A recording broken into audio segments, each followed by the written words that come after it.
जी आपल्या आसपासची बातमी असेल आपणा सर्वांसाठीची।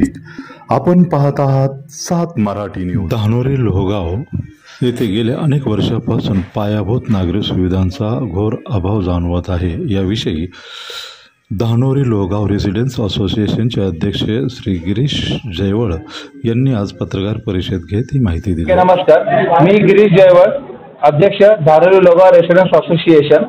आमची जी संस्था आहे साधारण 4000 लोकांची आहे धानोरी लोहगावमध्ये आणि जवळजवळ 550 सोसायट्या या असोसिएशनच्या मेंबर्स आहेत, सेक्रेटरी आणि चेअरमन याचे मेंबर्स आहेत। आमची मागणी अशी आहे की धानोरी लोहगावमध्ये जे ओव्हरऑल डेव्हलपमेंट कॉर्पोरेशन निग्लेक्ट केलेले आहे त्याच्याकडे लक्ष दिलं पाहिजे। रस्त्याचं काम बघितलं पाहिजे। रस्ते अशी अवस्था आहे की तिथनं गाड्या तर सोडा तुम्ही, म्हणजे ॲम्ब्युलन्सला सुद्धा तिथनं जाता येणार नाही अशी अवस्था आहे। तिथे बऱ्याच लोकांना योग्य त्या मेडिकल सुविधा भेटत नाहीयेत। रस्त्यांची अवस्था एवढी खराब आहे की 2 ते 3 फुटांचे खड्डे तिथे रस्त्यांमध्ये आहेत। पाण्याचा जो प्रॉब्लेम आहे, आम्हाला पाणी 5 ते 6 लाख रुपये एका सोसायटीला दर महिन्याला पाणी विकत घ्यावं लागतं।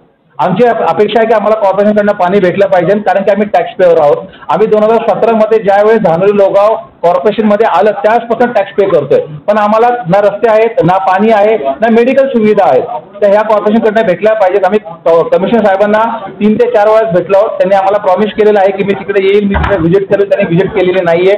आम्ही शिंदे साहेबांना भेटलोय, अजितदादांना भेटले। शिंदे साहेबांनी आम्हाला प्रॉमिस केलेलं आहे की उदय सामंत साहेब येतील, त्यांना मी हा रिस्पॉन्सिबिलिटी देतो की त्यांनी इथं लक्ष घालावं। तर त्यांनी 6 तारखेला आम्हाला अपेक्षित आहे की सामंत साहेब सुद्धा इकडे व्हिजिट करतील आणि कमिशनर साहेबांची व्हिजिट तर अजून आम्ही वाट बघतो, अजून तरी व्हिजिट झालेली नाहीये। आज आम्ही जल आंदोलन केलंय, जवळजवळ 450-500 लोक होते। आम्ही पाण्यामध्ये बसलो होतो आणि आमचा निषेध व्यक्त केला आहे आणि आज आम्ही त्यांना सांगितलंय की आता जर आमचे प्रॉब्लेम सॉल्व्ह झाले नाहीत त्याच्या पुढे आम्हाला तीव्र आंदोलन करावं लागेल। आज आम्ही पाण्यामध्ये बसलोय, याच्या पुढे आम्हाला 550 ते 600 लोकांना रस्त्यांवरती झोपावं लागेल, पाण्यामध्ये झोपावं लागेल जर आमचे प्रॉब्लेम सॉल्व्ह झाले नाहीत तर। लोकप्रतिनिधी म्हणून जे बापू पठारे तिथे आहेत, जे आमदार आहेत तिथे म्हणा, किंवा नगरसेवक तर आमच्याकडे नाहीयेत आता, कारण की ते पहिल्यांदा इलेक्शन होणार आहेत। त्यांचं असं म्हणणं की ते सुद्धा पाठपुरावा करतात, पण कॉर्पोरेशनकडनं डिले केले जातं, अधिकाऱ्यांकडनं या गोष्टींकडे दुर्लक्ष केलं जातं, असं लोकप्रतिनिधींचं म्हणणं आहे या बाबतीत। आता स्थानिक स्वराज्य संस्थांच्या निवडणुका येतात आणि तुम्ही म्हणता की पहिल्यांदा त्या भागामध्ये निवडणुकांच्या उपस्थित करायचं।